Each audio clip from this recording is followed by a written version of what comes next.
All right, we're back. Sorry about that. Okay.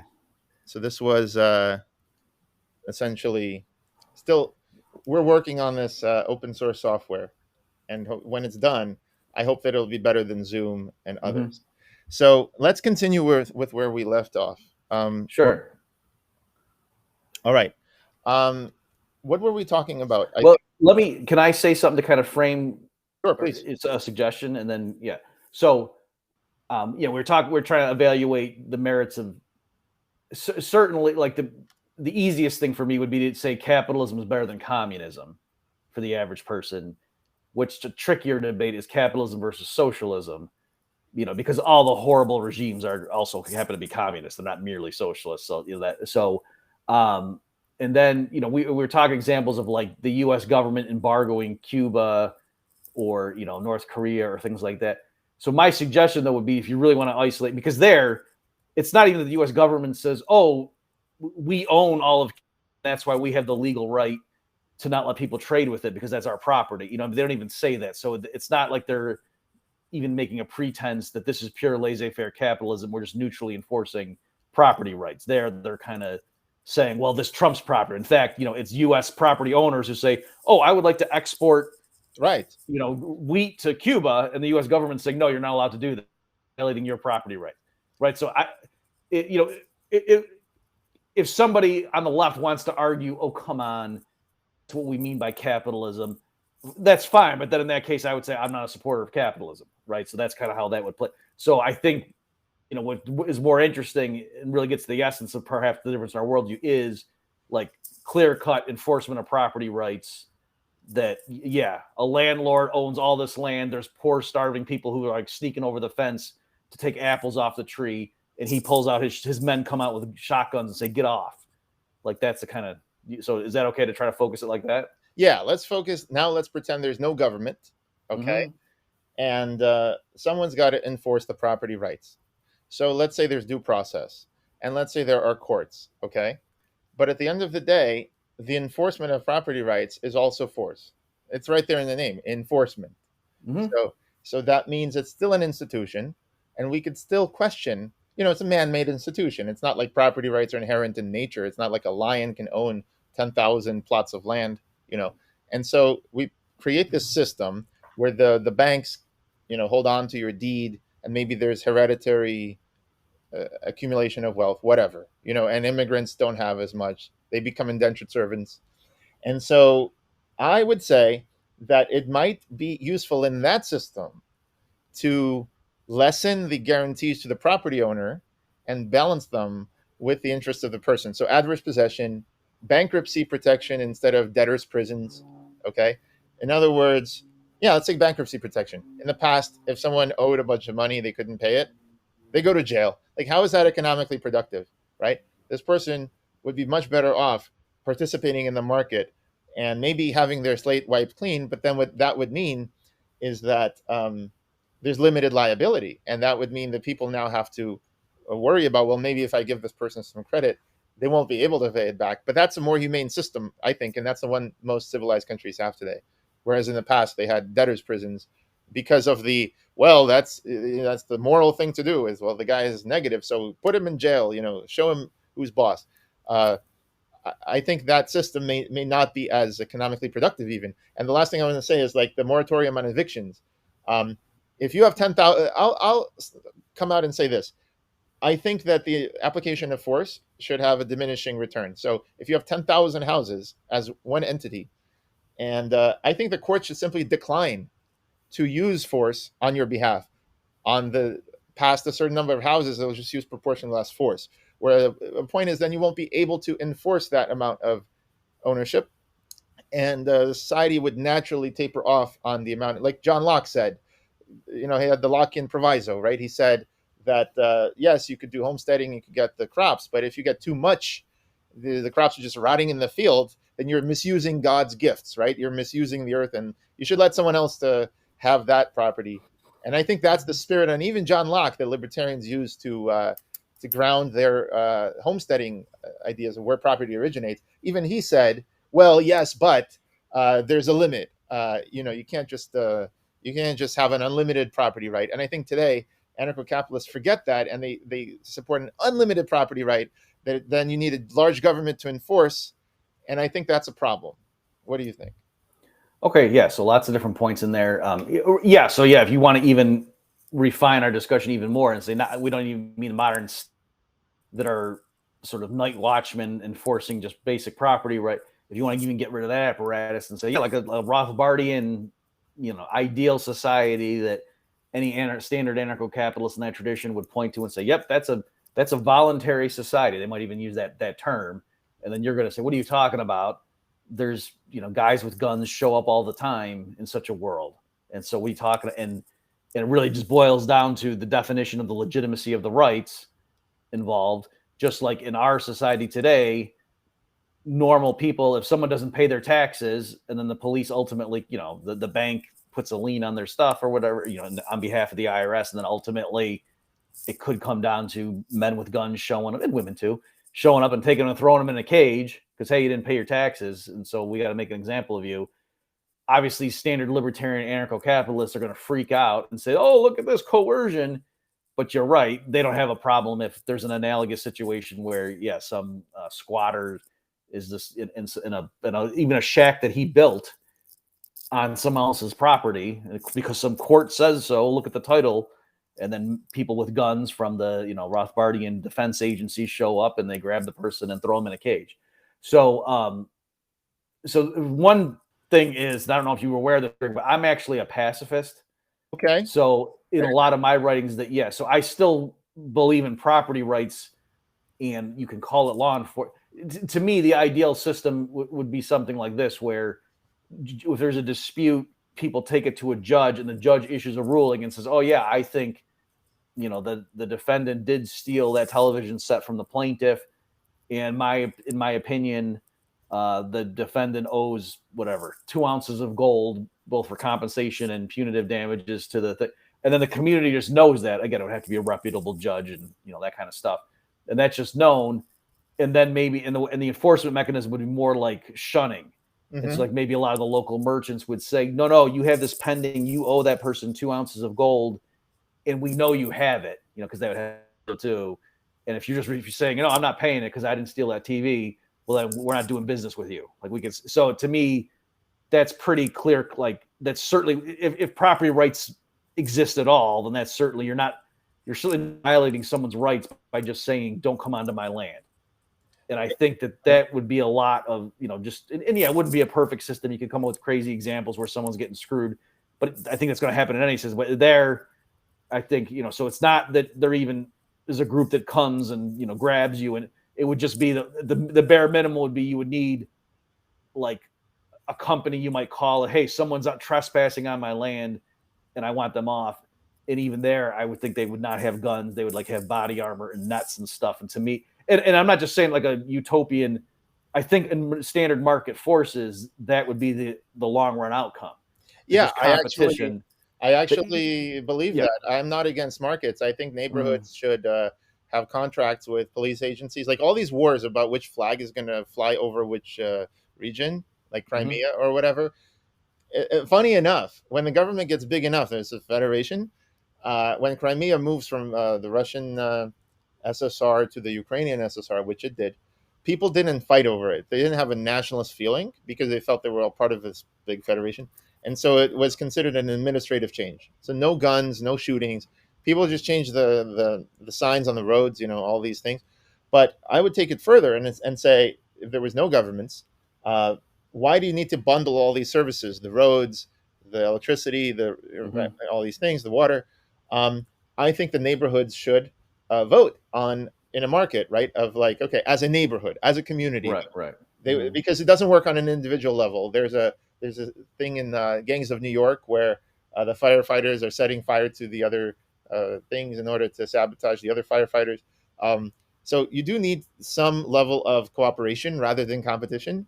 But a neighborhood renewing a contract of a police agency because they don't have guns and they have better policing and they know the people, I think that's good. Yeah. So like, it's not like I'm against markets. I just think that markets aren't like the be all and end all, like the hammer for every nail.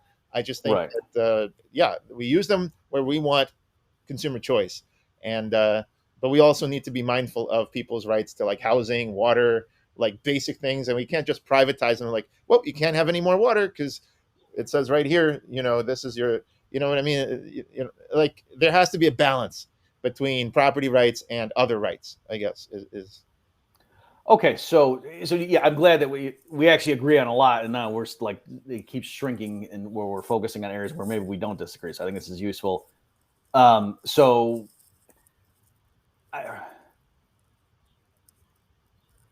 would put it this way: I agree there are considerations beyond mere property rights to know like what is the right thing to do in a situation. So I'm Christian, so certainly I would think, hey, if I'm a rich guy and I'm walking down the street and I see a bunch of homeless people, and especially if I think, they really have something medically wrong with it, it's not just, some 25-year-old guy who doesn't feel like getting a job or something.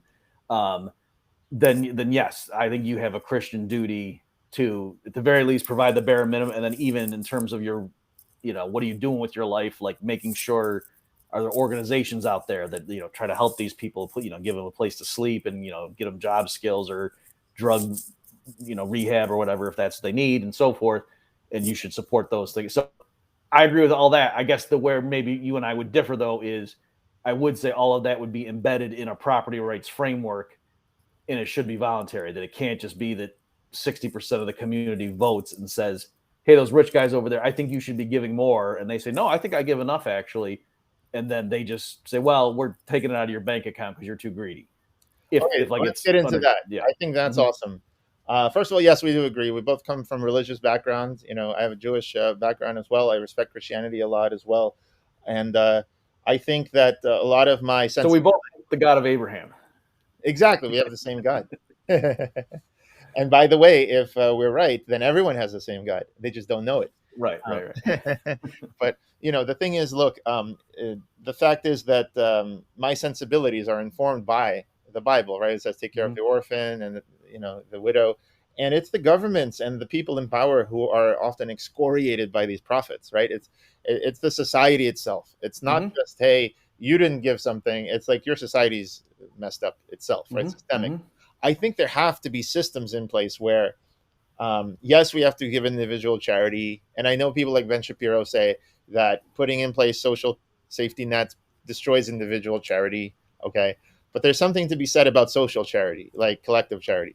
And I don't mean charity because it's more dignity to have a universal basic income than it is to beg on the street and get somebody to help you. I'd rather give someone, even like at this point, minimal housing, minimal food, like all the Maslow's needs, right? And I think that person will be more economically productive every day than if they are a window washer, a squeegee person trying to. And that's the productive guy. Like the unproductive guy is just begging, doing nothing. So right. I would rather invest in these people. And sure, maybe in some cases the investment is not justified economically, like you lose money. But then there's people like J.K. Rowling, who was on welfare, Yang Kum. So J.K. Rowling started the Harry Potter franchise, billions of dollars in jobs. Yang Kum started WhatsApp, sold it for $19 billion and so on. And people use it. The consumers of WhatsApp benefit. So we're going to have some losers in terms of subsidizing them, but then there's going to be these huge winners too. We have no idea. So I would say, just from a moral point of view, even if there were no winners, it's nice to invest in your people, including your homeless and mentally challenged people. Yeah. So again, we keep getting narrower and narrower in terms of where we disagree in here. Right. So like I said, I think it really the responsible thing to do, especially, if you're an upstanding member of the community and, have a lot of affluence or whatever, and you're worried about, oh, what are my investments doing? And, oh, gee, I only made, 3.7%. I'm going to move my money to this fund next year.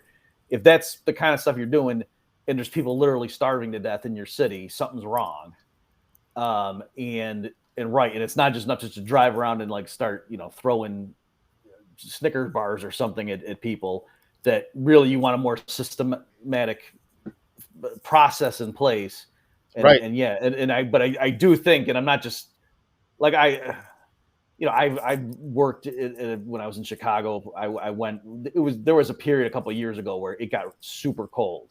Like the home would have died if they had to stay. And so like our church has set up beds and whatever. And I didn't do it often, but I did, I did a couple times and volunteered there and whatever.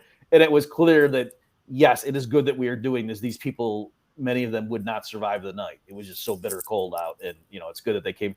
So certainly a society with the means should do something like that. And then like you're saying, well, just extend that principle. Okay. So if we're going to say, absolutely not, we're not letting people just literally freeze to death overnight. We're going to put, and I don't care whether it's their fault and they made poor life choices. Exactly. We're just not going to let that happen. Let them, we don't want to just, you don't want to come out in the morning and you go to take your kid to school and there's a dead person on the sidewalk. That society failed. And secondly, look, we've abolished debtors' prisons. We have limited liability companies. And I would argue that's good. People can take risks, whereas previously they would just not take a risk. And, being able to take risks and entrepreneurship moves society forward. So even from an economic point of view, I think giving people safety nets actually improves the economy. Like I said, the moratorium on evictions, a society with 1 million housing insecure people, in my opinion, is economically worse off because they have lower effective IQ. They're taking the bus instead of taking a taxi. They're constantly looking around how to avoid homelessness. These people could maybe be a lot more productive if their mind was freed up and, they were able to make better economic choices. So there is something to be said for that. But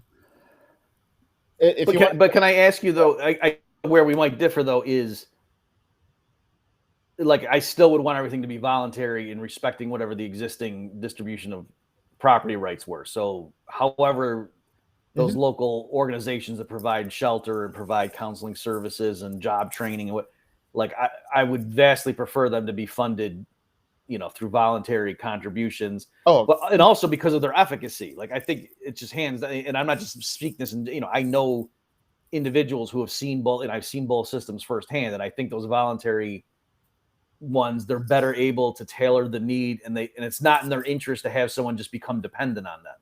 What Ben Shapiro is saying, that if they have limited fund, whereas if it's a government agency, they want the caseload to grow your budget next year to show, look at all the people we're serving. I'm not saying the individual worker is cynical about it and strategic, but I'm saying the organization as a whole, it's actually not in its interest to, have success cases. It's just to keep them coming back. So and I think that's consequentialist, and I like the Milton Friedman approach of consequentialism. But let me get into the NAP, and let me get into deontological. Speak to the deontological libertarian.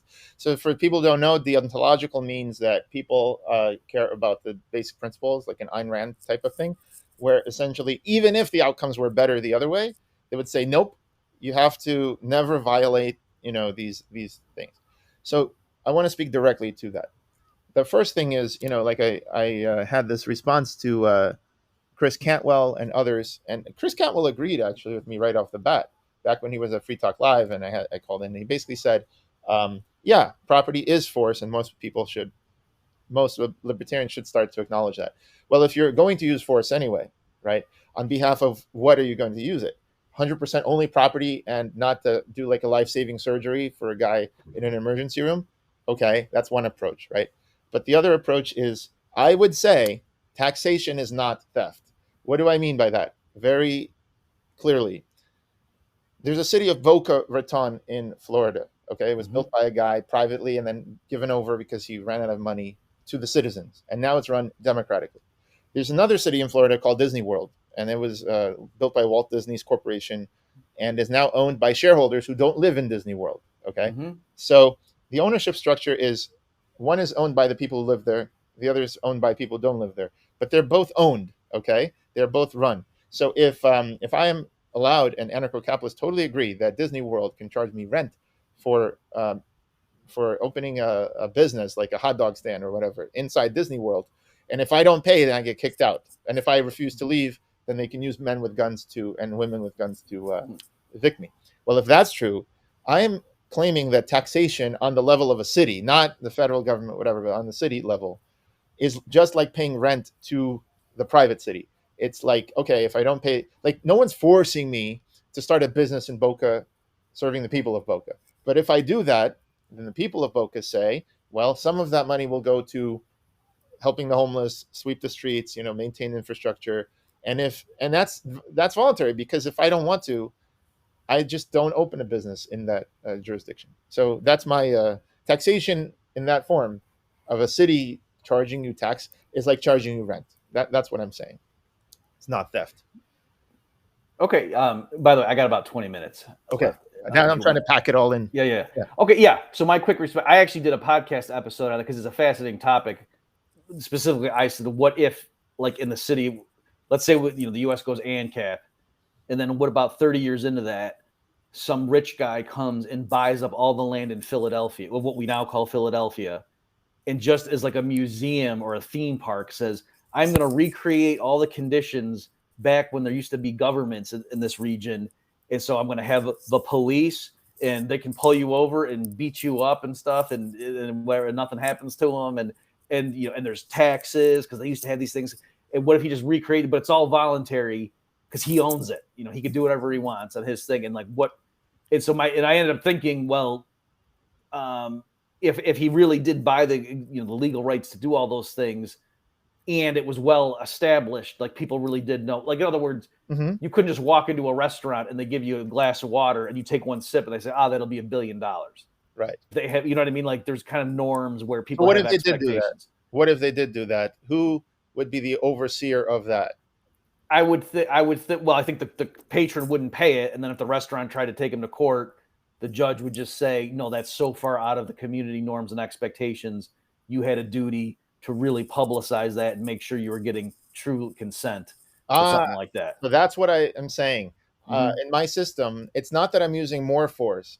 I'm Mhm. declining to use force when the person says, I own 10,000 houses, and in house number 3025, this squatter was housing his family, sheltering his family from the storms, whatever, evict them, whatever. And the court would also say, well, actually, you own so much that we actually will enforce 50 cents on the dollar or Mhm. something in that extent, meaning that's what I mean. Declining to use force is Right, not right, the same right. as increasing force. Okay, yeah. So, and but just to finish it, and so yeah, what I did conclude is, yeah, if you had all those caveats where technically Right. someone could do that, but it probably wouldn't make much money because if the idea is no, the life under the state is a lot worse than a lot. Who's going to be going to that place? Certainly not to live there. They might go there just for a weekend just to see what was it like living in Philadelphia in 1990. State But land. I wouldn't think it. Yeah, right. I wouldn't think it would be very like right coercionville or something. That it would be very profitable, and certainly things like setting income tax rates above the Laffer point. That's clearly a money loser. Like, yeah, you could have the right to do that, but you would be losing money by But definition. what's the You know what I mean? upshot? So if somebody recreated the state through private property, voluntary acquisition, right? What most libertarians would say, yep, that's fine. Now we could have the state, right? Because it's voluntary, or what? So what I was arguing was uh, it'd be tricky to even get to that spot, but if you did, it would not be stable. Like so, Okay. it's so Well, it even is if you stable now. I would say the other way is that there's practically no place on earth where a stateless society can endure for long because these states just encroach on it. At the very least, their neighbors will encroach on it. So, uh, well, but I think it's an important point. But right, so it's in other like if the U.S. executive branch were a hereditary monarchy, I think their policies would be a lot more sensible than they are right now. So it really does matter that there's this apparatus that people take 4-year control over, and then there's another big fight again about who gets control of that machinery.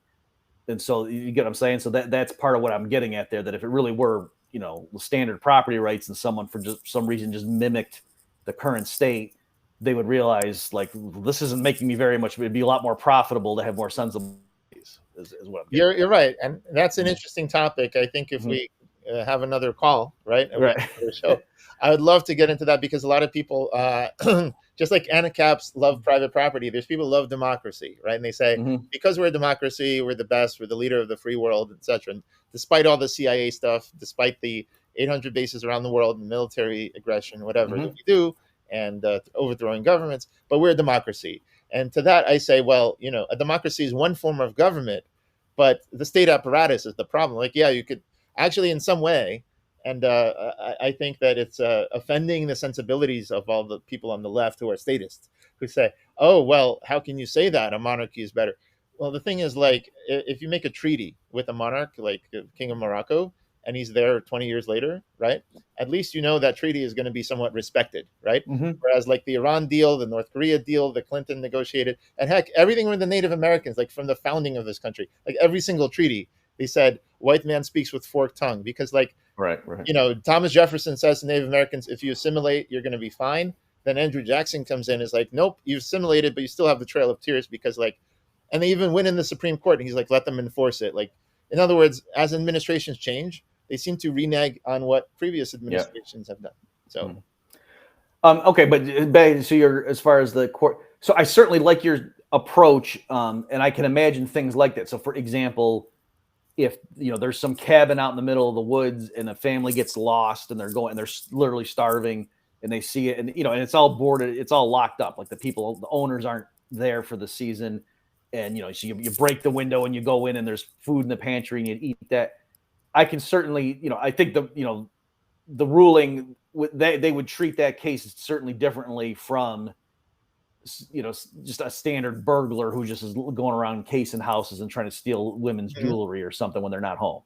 Like that, it would. So not that it would just be totally free, but at the very least, they would just say, well, yeah, you got to compensate them for the stuff you took and fix the glass, but we're not viewing you as criminals, and that's certainly that kind of thing. Right. I think it's more systemic, like right. So I'm just saying, if I can give you that example, whereas to say, well, no, you came into my property, so I get to shoot you or something, then I would say avoid breaking in. Just give these people housing, UBI, like health insurance, right, at the minimum, and that way they won't need to break into and eat something. I got another real quick one. Example is Walter Block has some real extreme thought experiments, like, if let's say you're flying your plane and you realize some 8-year-old kid snuck on the plane when you were loading your luggage, you didn't realize, and now you're over the Atlantic. Strictly speaking, you can open the thing and say, get off my property. I don't think I'm putting words in his mouth. I think, he's saying you shouldn't do that ethically. Right. But I think he's saying you did not violate anybody's rights by doing that.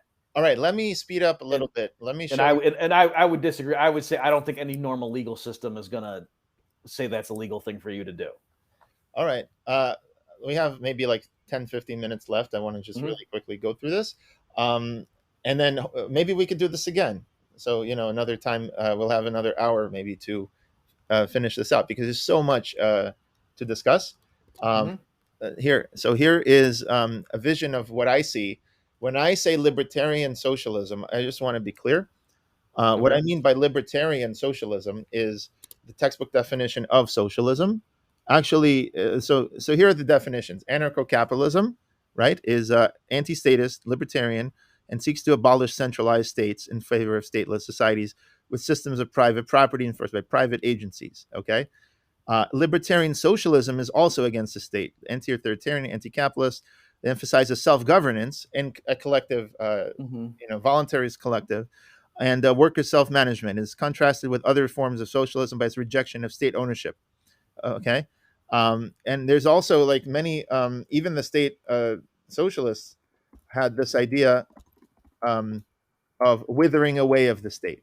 Okay, so even these guys, or Bakunin, Kropotkin, whatever, these guys were thinking that the state would do less and less until eventually there will be no state and communities would run. This is what it looks like today in the United States. Okay, I grew up in one of these things. Here's the video. It's a 2-minute video. Here you go. I'm taking this video a day before the show. And as you can see, there's people raising their families here. There's people that have lived in these buildings for a few decades. And here's the thing. The grounds are very well kept. And yet this is a socialist housing cooperative. This is a product of the Mitchell Llama program.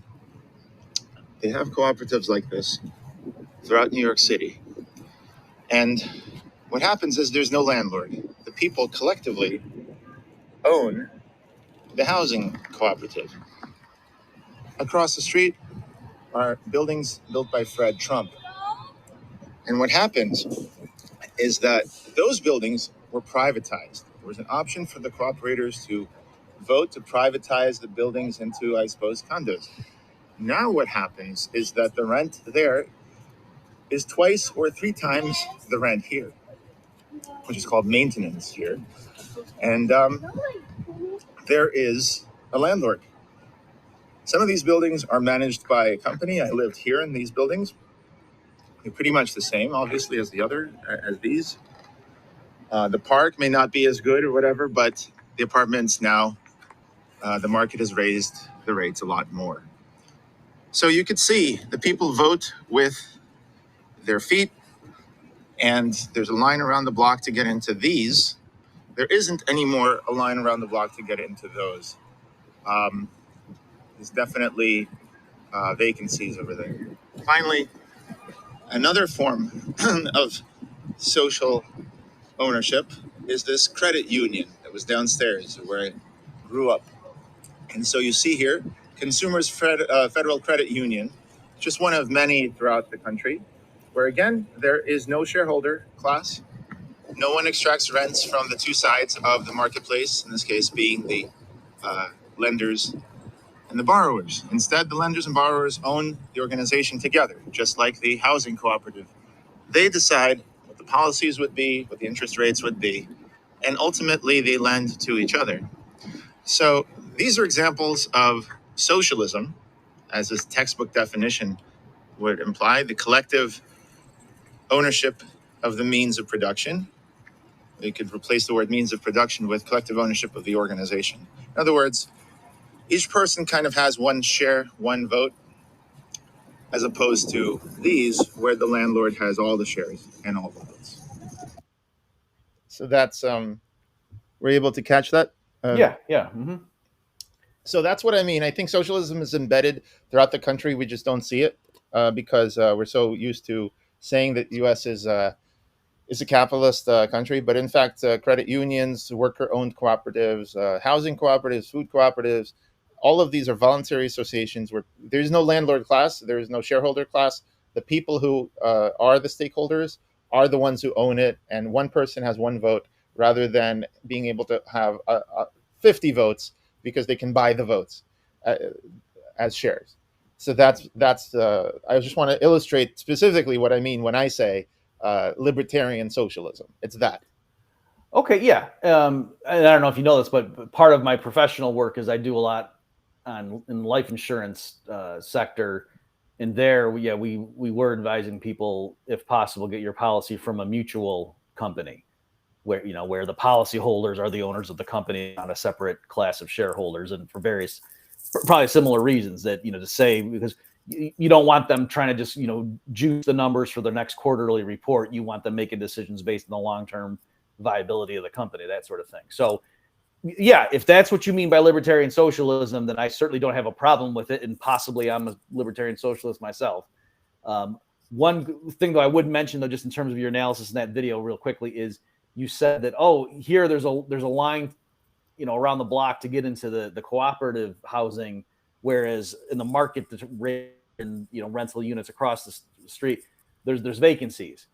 And so in a healthy society, you need both, because if a line across the street to get in, that means there'd be a lot of homeless people, right? So there is something to be said for charging what the market will bear to make sure that there's quantity allocated to everybody. And I agree with that. By the way, you make a good point too.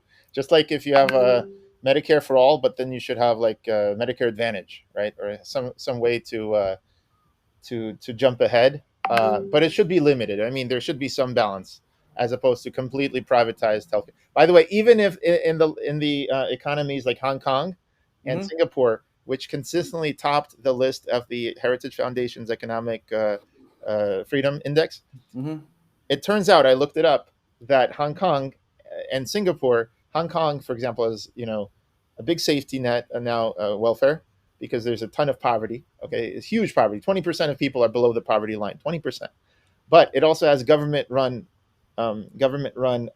hospitals.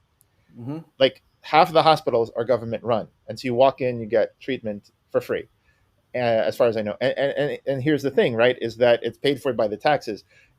And these countries are the top of the economic freedom list. So I don't think economic freedom is sacrificed by having, even beyond public health insurance, having public run government-run hospitals. So I'm saying like it's a false fear mongering that they have in this country that if we had merely a health insurance that everyone had, then it would somehow become uh, less economically free. When the countries that have the top the list of economic freedom, 50% of them are actually government-run hospitals in there.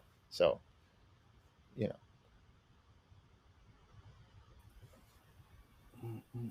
Yeah, I think, am I back? It Yes, was a little yes. choppy there. Yeah, I think it was Oh, mine. sorry. I Sorry. apologize. Yeah. Yeah. Yeah. So I still think that, yeah, I would want there to be a completely voluntary property right. So yeah, maybe that's the thing too, is to clarify. So right, what I am really for is a voluntary system that does, involve property rights where no one's legitimately acknowledged property rights are violated on a systematic basis. But I think what you're saying is, yeah, but you just want to change, like, what does that entail to say you're the, does that mean, that, well, actually, like in the Bible, right, that, if you were a landowner that, and poor people were going by, they could come in and take like the fruit that had fallen on the ground. Like that was just kind of a given. Like you weren't supposed to, Yeah, I'm saying pick them off leniency. I'm for saying that. safety nets. Like I want the Yeah. market system to operate. They call this social democracy. Having a yes, taxing, yes, but I'm saying taxation is not force. If you simply let me ask you this: if I abolish the individual income tax, I'm in favor of abolishing the individual income tax Mm-hmm. and just taxing corporations and companies because they already have accountants and they already know how much they're paying the employees. It doesn't make sense for individual people to go to their local accountant, and each one has an accountant, when they're just going to report the same information as their employer could report and withhold. Milton Friedman Mm-hmm. came up with withholding taxes. I don't think there's many guns involved in withholding those taxes. So I would say, would you agree that if we abolish the individual income tax and only tax corporations, robots, like things like this, then it would be a little bit more palatable, and then we could remove money from the economy and pay for all these things, in a sense. So, well, I mean, certainly if you're saying one possible change we're considering is getting rid of the individual income tax, yes or no, I say, yeah, go ahead and get rid of it. And I would even agree if you said choose, get rid of the individual or the corporate, I'd say, yeah, get rid of the individual. But I would still want to get rid of the corporate. Now, again, like I'm okay with there being HOA fees. You know what I mean? So I think I'm okay with a lot of what you're talking about. It's just I'm concerned about how do we get there is to make it as voluntary a process as possible. Great. But And next time we're going to talk about that because I'm a big decentralist, right? I think local Mhm. communities should be the ones having their own currency, giving it out to people as a UBI, and taxing it back as a local community. Right now, we have big federal governments. I don't think they're going to roll out a UBI. I think a UBI increases liberty, and we can talk about that next time. But I think you and I agree. If we have these voluntary, communities, and people voluntarily decide to use a credit card or the community's credit card, right? Then if they're subsidizing the community's roads that way, then everything is up and up. I guess all I'm asking is like, if we got rid of the individual income tax with the big government, Mhm. okay, let's now Mhm. say that there is a big government. If they got rid of the individual income tax, but they raised taxes on corporations, and the corporations increasingly lay off people and replace them with robots and chat GPT and all this stuff, right? Why feel sorry for these corporations? They're not human. They're just entities and they employ robots. Like the future could just be taxing that sector and people could just get free money from all those robots doing the work. Like why feel sorry for robots, or the shareholders of these corporations? Well, you finally came to the end. I mean, so there still would be people involved, and it would be in the current system. It would be what their property was, and so yeah, if you want to make an argument and trace it back and say, well, yeah, but they got the property through coercive means, or the state gave them advantages, and in a genuine free market, they wouldn't be, Yeah. they're owners of all these corporations. You can make that argument. To me, that would be the approach. It wouldn't merely just be to say of stock means, I think they're because lots of individuals through their retirement right now are shareholders also. It's not literally that there's these different classes of people. Well, their pension funds have invested in shares because things like the government came in 2020, the Fed simply injected money into the public stock market. Like they're propping up this system of shareholding right? Sure. And I think if the government wasn't propping up that system of shareholding, right, then the shareholders have already won. Like, look at all these banks. For 30 years, they've extracted value, and some banks failed, and the shareholders went to zero. You take a risk when you're a shareholder. Right. You agree to risk. So if one of the risks happens to be that we tax you, right, that's just another risk of that they'll factor in. So I'm thinking then the pension funds will rebalance, and you know that better than I do because you deal with insurance funds. But my point is, I don't think that this is my main point. Is I don't think that shareholding and property rights in other people's stuff should be sacrosanct to the extent that you can't infringe on it at all. I think that just like we have bankruptcy protection, other things that we rebalance to people's welfare, right? That people don't go to prison, that they have a fresh start, or the fact that we have universal health insurance in many countries, that people can have life-saving surgeries. Similarly, I think that in the future, the shareholding class is already taking on risks, right? Your shares could go down for any number of reasons, new competitor, whatever. Taxing could be one of those reasons. I don't see that as being necessarily, uh, we can't put any risk on shareholders at all. I think money could come out of that class of people. I don't know. They're free to. Okay, yeah, they're free to. yeah. Last thing I got to say, and then I got to go. As sure. So I definitely agree that if this change in the legal enforcement is well known ahead of time, and it just says, okay, starting next January 1st, if you start a corporation, at least in this in our city here, then this is the playbook. And just keep in mind, we are going to periodically have a vote to see how much we can take to pay for the street lights and whatever, and and maybe it only goes up to a certain amount. So I'm definitely okay with that. Again, it's tricky if you're changing the rules for things that are already up and running. That that's my only I see. issue. All right, lovely, Robert Murphy. It's been a pleasure, as I expected. Let's continue this another time, and thanks for stopping by. Okay, thanks, Greg. Yeah, this was great. Likewise.